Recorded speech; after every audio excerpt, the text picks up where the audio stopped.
A continuación, una breve explicación del algoritmo primal simplex. Si tenemos el siguiente problema: maximizar z de x 15x1 más 10x2 sujeto a las siguientes restricciones: 2x1 más x2 menor o igual que 1500, x1 más x2 menor o igual que 1200 y por último x1 menor o igual que 500, con las condiciones de que x1 y x2 sean mayores o iguales que 0. Antes de aplicar el algoritmo, se recomienda tener en cuenta que las funciones que se encuentren maximizando, lo recomendable es que estén en minimizar.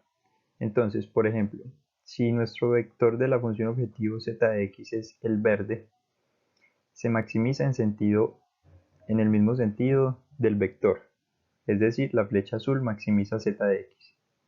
Si por el contrario nuestro vector fuera menos z de x, que es el verde que está ubicado en este cuadrante tercero, entonces tendríamos que se minimizaría en el sentido contrario, es decir, minimizar menos z de x es igual a maximizar z de x. Es por eso que maximizar z de x 15x1 más 10x2 equivale a minimizar menos z de x menos 15x1 menos 10x2.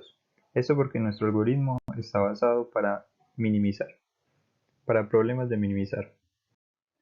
Ahora sí, el primer paso de nuestro algoritmo consiste en encontrar una solución básica factible, y esta a su vez se subdivide en una serie de pasos. Primero, debemos pasar las desigualdades a igualdades mediante variables de holgura, esto con el fin de encontrar el problema lineal equivalente. Si nuestra restricción es de tipo a por x menor o igual que b, adicionando la variable de holgura podríamos decir que a por x más h es igual que b. Si por el contrario es una restricción tipo mayor o igual que b, tenemos que a por x mayor o igual que b se podría escribir como a por x menos una variable de holgura más una variable artificial igualada a b, que es el vector de recursos. Si nuestra restricción es irrestricta, es decir, es igual a por x igual que b, la podríamos escribir como a por x más una variable artificial igualada al vector de recursos. Entonces, si aplicamos ese proceso a nuestro problema, tenemos que 2x1 más x2 menor o igual que 1500 quedaría escrita como 2x1 más x2 más x3, que sería la variable de holgura igual que 1500. La segunda restricción, x1 más x2 menor o igual que 1200, quedaría escrita como x1 más x2 más la variable de holgura x4 igual a 1200. Y x1 menor o igual que 500 quedaría escrita como x1 más x5 variable de holgura igual a 500. A medida que agregamos las variables de holgura, las añadimos a la función objetivo, más 0x3 más 0x4 y más 0x5. Una vez que tenemos definido nuestro problema lineal equivalente, pasamos a identificar una serie de conceptos. Identificamos A. A es la cantidad de recursos necesarios para lograr una unidad de producto, o también llamada matriz de coeficientes tecnológicos, y corresponde a los coeficientes de las restricciones. Como podemos ver, la restricción del problema lineal equivalente, la primera es 2x1, aquí ponemos el 2, más x2 coeficiente 1, lo ponemos aquí, más el coeficiente de x3 que es 1 y coeficientes de x4 y x5, 0, 0. Asimismo lo realizamos para cada restricción. Tenemos que el coeficiente de la restricción 2 para x1 es 1, para x2 es 1 y para x4 es 1, los demás son 0. Para la última tenemos que x1 es 1, x2 es 0, x3 es 0, x4 es 0 y x5 es 1. Lo siguiente que debemos de identificar es b, el vector de recursos, que corresponde a 1500, 1200 y 500. xb, que corresponde a las variables básicas x3, x4 y x5. Y xn, que corresponde a las variables no básicas, que sería x1 y x2. cb es el coeficiente de las variables básicas, que para este caso es 0, 0 y 0. Y cn es el coeficiente de las variables no básicas, que para este caso es menos 15 y menos 10. El tercer paso consiste en hacer los cálculos de acuerdo al cuadro de Basará. Debemos de encontrar el CB por B-1 menos N menos Cn. También debemos de encontrar el CB por B-1 por B, al igual que el B-1 por N y el B-1 por B. Entonces hacemos los cálculos de acuerdo a nuestro ejemplo. CB coeficiente de las variables básicas 0, 0 y 0. B-1 es la matriz idéntica conformada por la diagonal de unos, y B es el vector de recursos 1500 por 1200, 1500, 1200 y 500, lo que nos da un resultado de 0. B-1 por B nos da, este es como si fuera el módulo, entonces nos da el mismo vector de recursos 1500, 1200 y 500, y el CB por B-1 por N menos N nos da todo esto multiplicado por 0 menos el vector de los coeficientes de las variables no básicas menos 15 menos 10 nos daría 15 y 10. Una vez tenemos nuestros cálculos, procedemos a ubicarlos de acuerdo a la tabla de Basara. Nos dice que ubiquemos las variables básicas en las filas, en este caso x3, x4 y x5. Después en las columnas ubicamos primero a las variables básicas x3, x4 y x5, y por último a las variables no básicas x1 y x2, y al final el RHS. Procedemos a ubicar la matriz idéntica en la intersección de las variables básicas. Después ubicamos el CB B-1N-CN, que sería 15 y 10. Debajo ubicamos el B-1N, que sería el 2, 1, 1, 1, 1, 0. En el RHS, la primera parte, copiamos el CB B-1B, que es igual a 0, de acuerdo a los cálculos.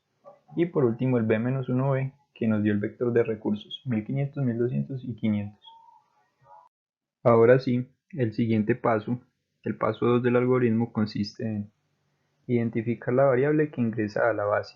Esta corresponde a la columna con mayor coeficiente positivo en el z de x. Esta columna elegida se denomina columna pivote. Entonces, como podemos observar, el mayor coeficiente positivo del z de x en este caso es 15. Es por esto que x1 pasa a ser la columna pivote. Una vez tenemos identificada la columna pivote, debemos de pasar al siguiente paso, el paso 3. Este consiste en identificar la variable que sale de la base. Y esta variable, la que sale, es el mínimo valor de dividir el RH entre la columna pivote. Aquí tenemos un ejemplo. Como nuestra columna pivote pasó a ser x1, entonces dividimos cada RHS entre los valores de la columna pivote, es decir, 1500 dividido entre 2, 1200 dividido entre 1 y 500 dividido entre 1. Al hacer estas divisiones obtenemos los siguientes resultados: 750, 1200 y 500. ¿Cuál de todos estos valores es el mínimo? Pues 500. Entonces esta es la fila que sale y pasa a ser la fila pivote. Cabe aclarar que hay una nota: cuando en la columna pivote solo se consideran los coeficientes positivos. Si todos los coeficientes de la columna pivote son negativos, se para, pues esta solución es ilimitada. De lo contrario, podemos seguir al paso 4. Entonces, después de haber realizado el paso 2 de identificar la columna pivote y el paso 3 de identificar la fila pivote, obtenemos esta tabla con un elemento que se llama elemento pivote. Una vez tenemos identificadas la columna pivote y la fila pivote, procedemos al último paso, que consiste en actualizar.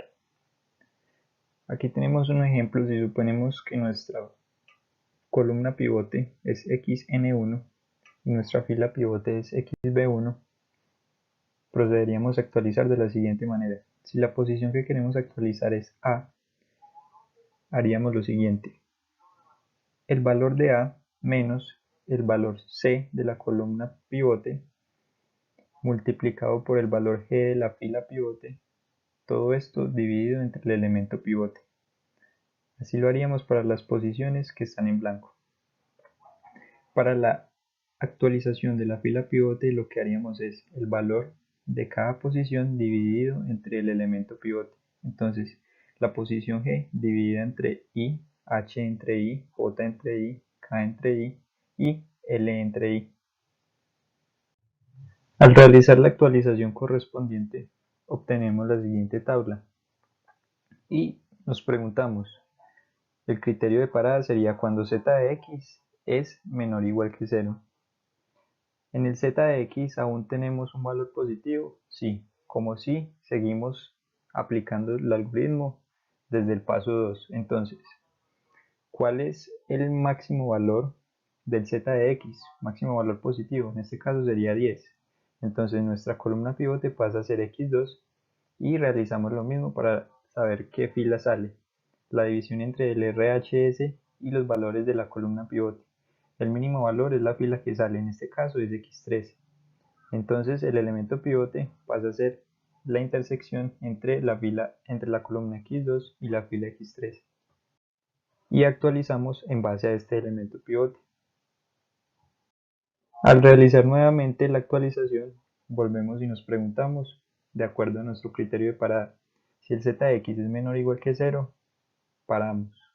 Pero como en este caso aún sigue habiendo un valor positivo, este pasa a ser nuestro columna pivote y identificamos que nuestra fila pivote pasa a ser x4, obteniendo el elemento pivote entre la intersección de la columna x5 y la fila x4.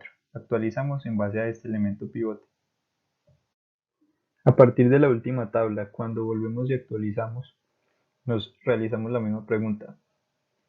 De acuerdo a nuestro criterio de parada, que consiste en que el z de x sea menor o igual que 0, ¿aún tenemos valores positivos? No, ya todo el z de x es menor o igual que 0.